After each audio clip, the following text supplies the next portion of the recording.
Buildings have lives of their own, but if they're not cared for, they die. All the forces of nature conspire inexorably to pull a building down. The only defense is maintenance. Buildings protect us from the elements, but nothing protects them from the rain, wind, sun, heat, frost. So we in turn have to protect our buildings.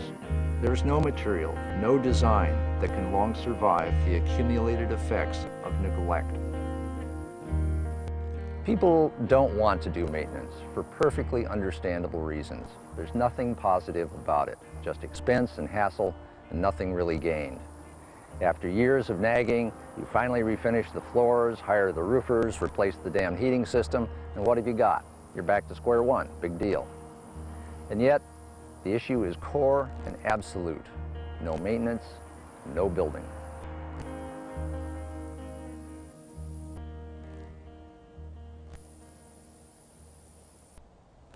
Buildings are constantly subject to invasion by unwelcome life forms, dry rot, wet rot, and insects. 1.3 million people in Britain make a living in the building trade, a large number of them fighting the processes of decay. For Vic Moore and Dave Weaver, it's rot. Well, dry rot is basically a fungal attack on timber. In every cubic foot of air within the country, there are millions of spores of dry rot. So there's dry rot around you at all times, and it actually germinates by just arriving on the timber, and the conditions being right, it then develops on that timber that's there. Dry rot has got its name from the ability to take the moisture out of timber, and it leaves it in a dry condition, so that when it actually, you get the timber, you go like this, it actually powders. And it's a misleading fact, actually, because you have to have the timber wet to get dry rot. It cannot actually form on dry timber. Dry rot is like a cancer. It creeps behind the plaster, it creeps behind the timber, and you don't really see it until it bursts out somewhere. And when I go and look at these things, I look at them and I say, you got a bit of dry rot, and people look and they think, oh, it's fairly localized. When you can actually say, well, this may be in your floor joists, your plaster's got to come off, your walls have got to be drilled and irrigated. Then they start to realize what it's all about. The root of all evil in buildings is water. It dissolves buildings. It consumes wood, erodes masonry, corrodes metal, and peels paint. It permeates everywhere when it evaporates and expands destructively when it freezes. It warps, swells, discolors, rusts, loosens, mildews, and stinks. And water is the elixir of life to rot and insects. All this damage has been caused by a tiny frost split in an attic pipe. Water is one of the biggest problems with buildings because it comes from so many sources. It can be mixed with sewage, it can be rainwater, it can be water from washing machines, it can get into the fabric of the building, and once it does, it takes a long time to disappear. It stays there with warmth and cold, the problem's magnified.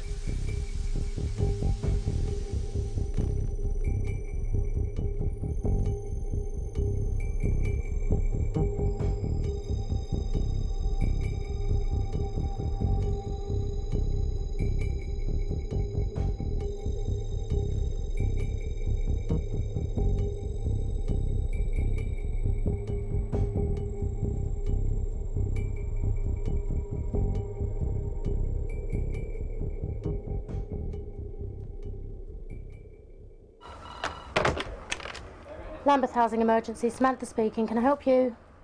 Maintenance is a never-ending cycle.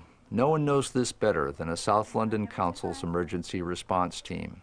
Much of their work comes down to fighting the effects of water. Maintenance is low priority. When it competes with more pressing needs, it always loses. It's a slow-moving problem in a fast-moving world, so we let it go until it hands us a crisis. Mick Morley and Albert Mills belong to a small unit of workers providing round-the-clock emergency service for Lambeth Council. They are on call to deal with anything that goes wrong in the borough's 47,000 housing units. On a busy night, they handle as many as 100 calls. Neighbourhood housing office, and I'll get them to send a contractor back out to do the job properly. We'll do what we can with it, but it needs to be done. Someone got to come here tonight. Yeah, We've been in the whole weekend trying to use the toilet. Right. We can't even use Well, I'll see if I can get a plumber out tonight. Hello, 799, you're receiving. Hello, Sam. What we've got is a brand new job. A toilet has been refitted, but by Donald Duck, I'm afraid. So we're going to need a plumber out here to rectify it because the toilet's totally unusable. The toilet was not put in by the council's employees, but by someone else. It's a shoddy job, done in a hurry, typical of the low priority that maintenance usually gets. A building is like a living thing, you know. It's bricks, mortar, timber, metal, glass, and it needs maintaining. If it's done a little bit and often, it'll be great. But if it's left for 30 years and then someone panics and thinks, oh, it's going to cost them too much. It may even be cheaper to knock it down and rebuild it. The accumulated effect of rainwater running down the face of this old mill in the West Country has nearly split the building in half. The mill is virtually beyond repair thanks to 100 pounds that were not spent on a new downpipe. An empty building rots fast and attracts trouble. Once it is left unheated and unventilated, any moisture that gets in immediately begins to cause serious damage, with no one around to notice or worry.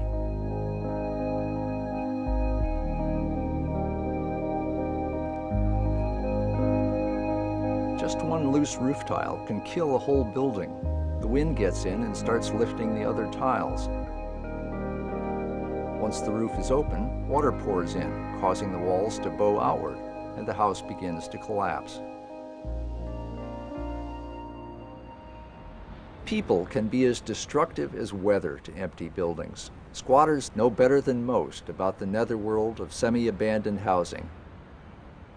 People actually go around in vans and break into old properties if they're boarded up or look empty, take out the fireplaces, take out skirting boards, light switches, floorboards, joists even, they'll even take out the joists, you know. And that's how they make their living, basically, by gutting the inside of houses.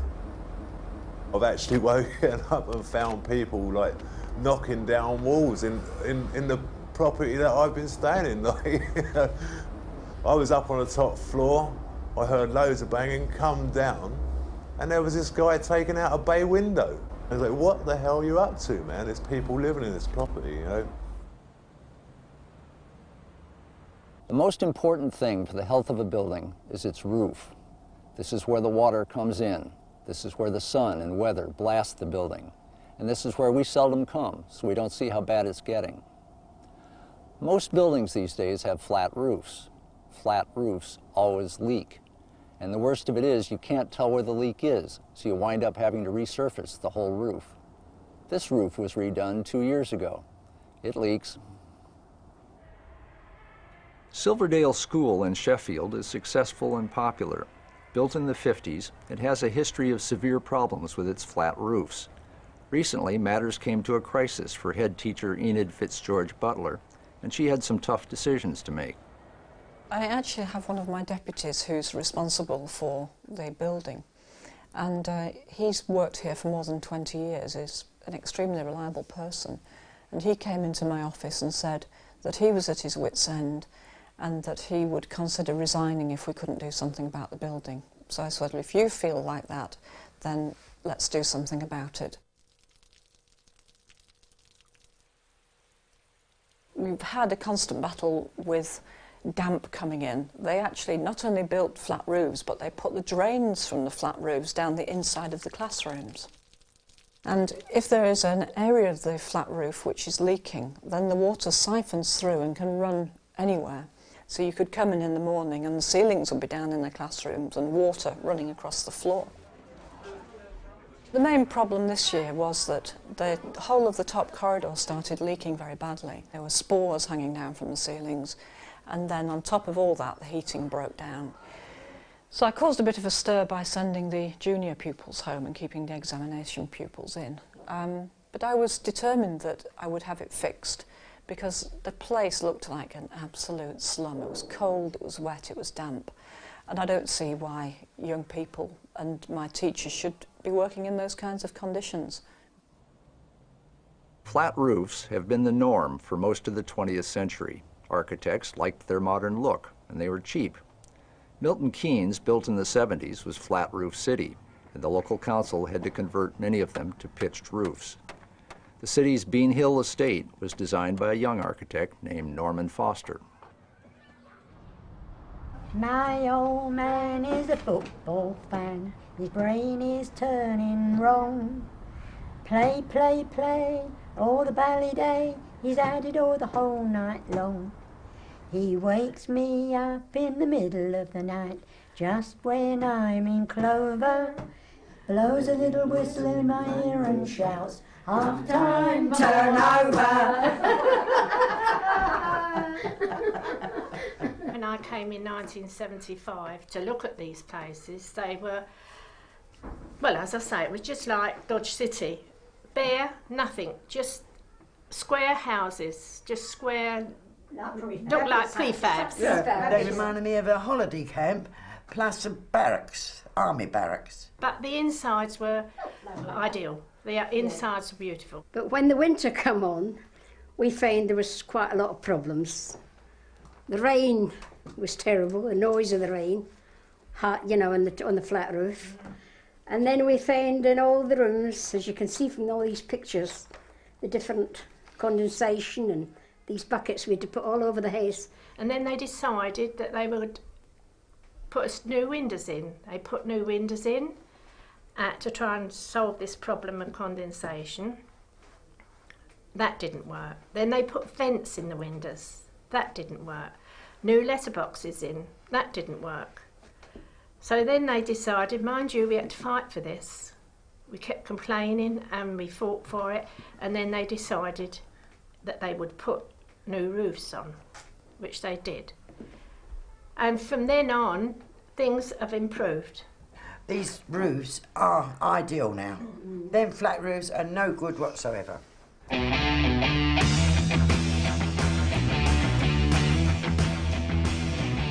Maintenance simply isn't seen as a priority, particularly when it is competing with other demands that seem more pressing.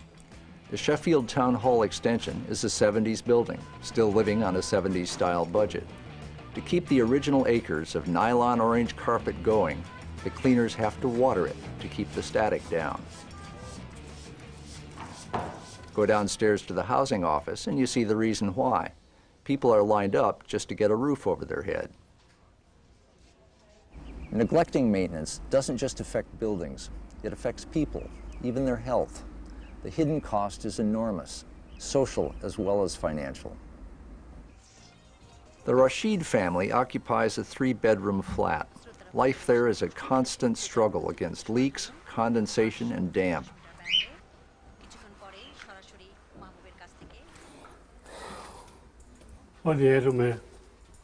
পানি ভরতে আছে আমার একটা ছেলে ঘুমাইতে পারে না সব সময় পানি ভরে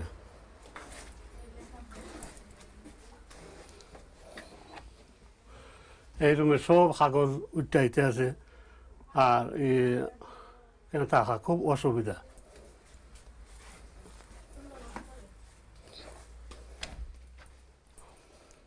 এখানে পানি ভরতে আছে সব সময় সেখানেও পানি ভরতে আছে ও সহল সিলিং বাজে পানি সব সময় ভরতে আছে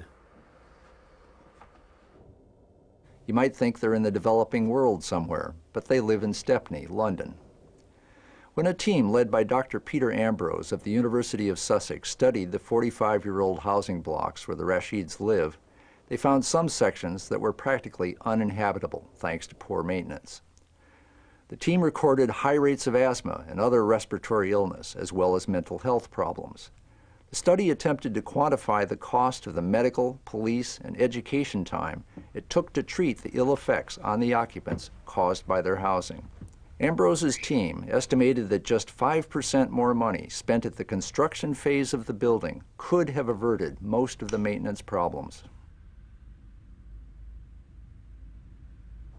It's not just nostalgia that makes people enjoy traditional building materials like brick and wood. The fact is, they age beautifully, and they show, and they need maintenance. New materials tend to hide maintenance problems. Do you want a material that acts bad before it looks bad, or that looks bad before it acts bad? If you want a building to age well, there's nothing better than good old brick.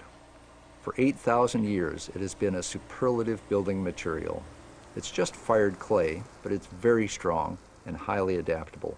It comes in a huge variety of colors and textures. Bricklayers feel an attachment to buildings they've constructed that other trades often don't. If I was going to build a house, it's personal to me because I've got them off the lorry, I've loaded them out, I've laid the actual brick. From a foundation to setting it out, to getting up to DPC level, to actually building in the doors, the windows, everything, then it's all down to you, the whole lot, everything. You know everything about that building, everything. You drive along with your wife, or you drive along, or you walk along with your kids or whatever, you can say, oh, I've built that, and I've done that, and I remember doing that, and there was a particular time when I was up on the scaffolding with such and such, and we was doing that when we was building that. You know, you sort of like, it's mine, it's my own building, I've done that. That's your, a sense of achievement.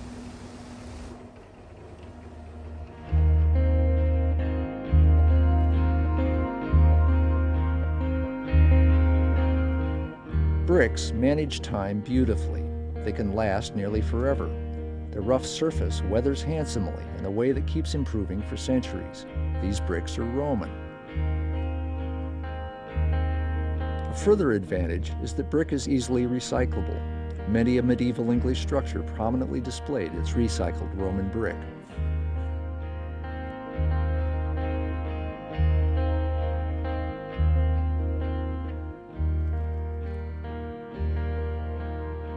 And Tudor builders worked brick to ornamental extremes, pushing the potential of this endlessly adaptable material still further.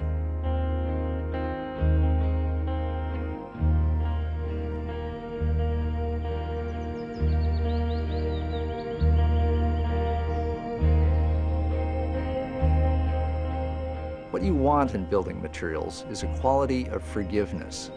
Clapboard siding, called weatherboard in Britain, is a skin made of overlapping planks. It's a classic example of a building material that looks bad before it acts bad. It tells you when it needs attention.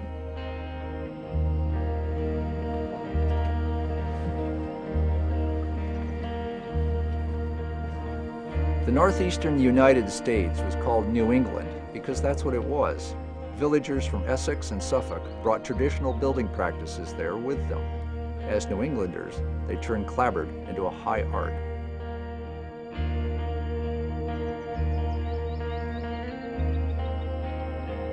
Built in 1637, the Fairbanks House is the oldest wood frame house in America. Joseph Cray is one of the latest to work on it. He works on many of the clapboard houses that cover the New England landscape. What's important with maintenance of any house is like a person's health. If you don't have symptoms and you can't recognize symptoms, you can't treat the disease that's behind it. And I think that it's the same situation as if a house needs paint or it looks shabby, you can upgrade it. You can maintain it. It kind of speaks to you about what the problems are. Or if paint starts peeling off in large sheets, you can see that there's a moisture problem inside. Plastic and aluminum siding, on the other hand, conceal problems behind them. By the time you find out you've got to do something, the damage is probably serious.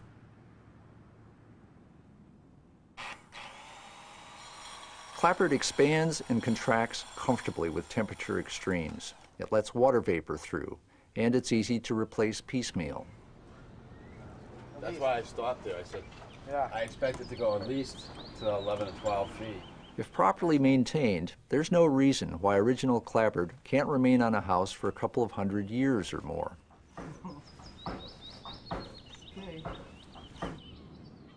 These old wooden houses, maintained over the years, develop personalities of their own.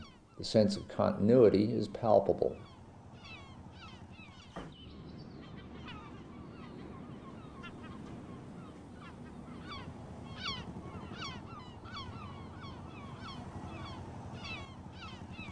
Our family bought the house in 1796, and we've been here ever since. Our house lives and breathes. It lives and breathes. It breathes with the seasons. It gets cold and it gets hot and it gets swollen and it gets unswollen, and doors get stuck and doors stay open, doors stay closed. And we're right on where the northeast wind just whistles right through this house. And it takes care of it, and it beats it up all at the same time. But oh yeah, they have a life of their own. The two terms are home and house, and a lot of people have a house, and I really feel that we have a home. And when you have a connection, and it is a serious connection, it doesn't mean that it's your whole life. I mean, you can come and go in and out of it, but you have a sense of continuity. You have a sense of, when we do something in the house, I mentally sort of chat with everybody who was here before. You know, I just have a little chat with them and say, well, we think we're going to do this. What do you think? And so far, no one said no.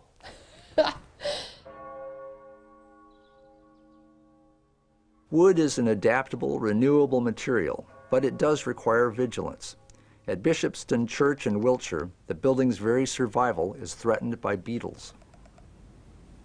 What these insects are doing, they're just essentially eating everything. The structure is getting frighteningly dangerous. I mean, already the roof is in a dire situation where if you go up there, you have to be very careful where you walk. And really, it needs to have something done to it very, very soon. Well, these insects, essentially, they're just doing what comes to them naturally, and perhaps it's our intervention which has caused the problem to begin with. I mean, they were quite happy living in forests before we built buildings out of wood, and that's where the forest went to. They're into our buildings now, and the beetles and other modes of decay, fungus or whatnot, are just taking advantage wherever they can. It's not going to last much longer, and it's a shame that it has gone so long, really. I mean, it would have been nice if, say, 100 years ago, someone had identified the problem and said, well, we should really do something about it now, before it gets too bad. My friend Gregory Bateson used to tell the story of the oak beams of New College, Oxford. This is how it went. New College was founded in the late 14th century.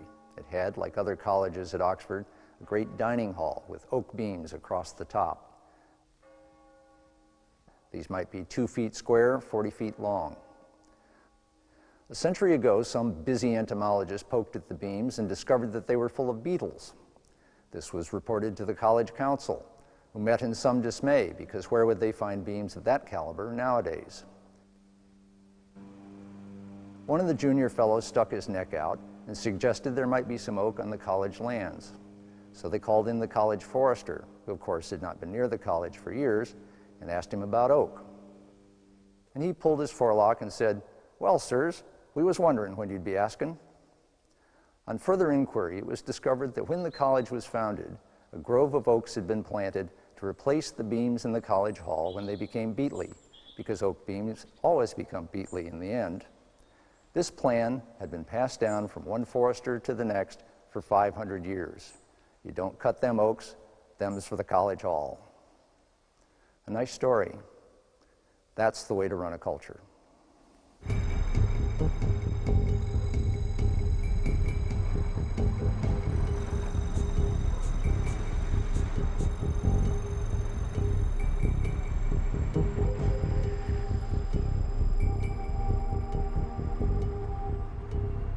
People involved in maintenance must always swim upstream, progressless against the current.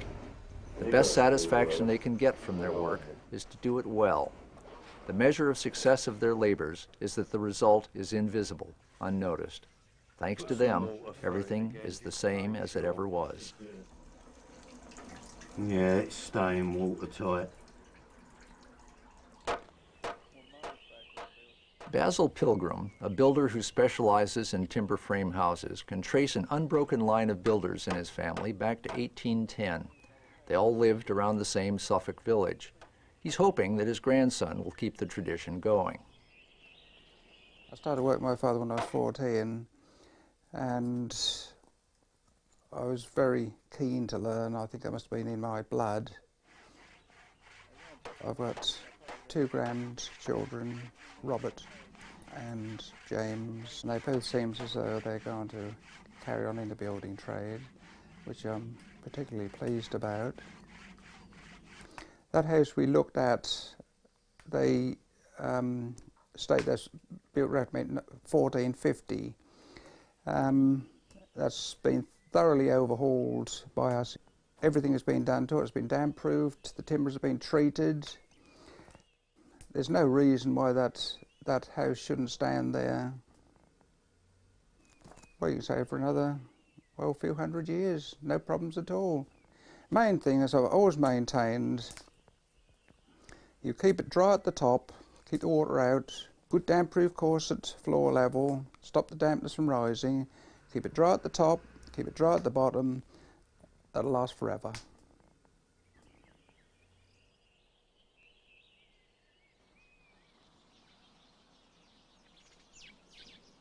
Wood is wonderful for adaptability, but it's terrible in terms of maintenance.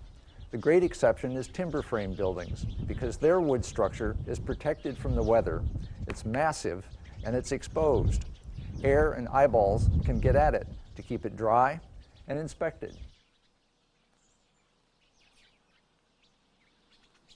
The average life of a stud house is 75 years. The life of a timber frame is at least 300 years.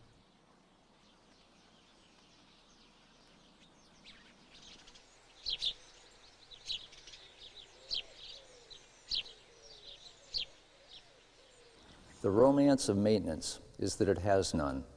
The joys it has are quiet joys, but it's a high calling, tending to a ship, to a garden, to a building. One is participating physically in a deep, long life.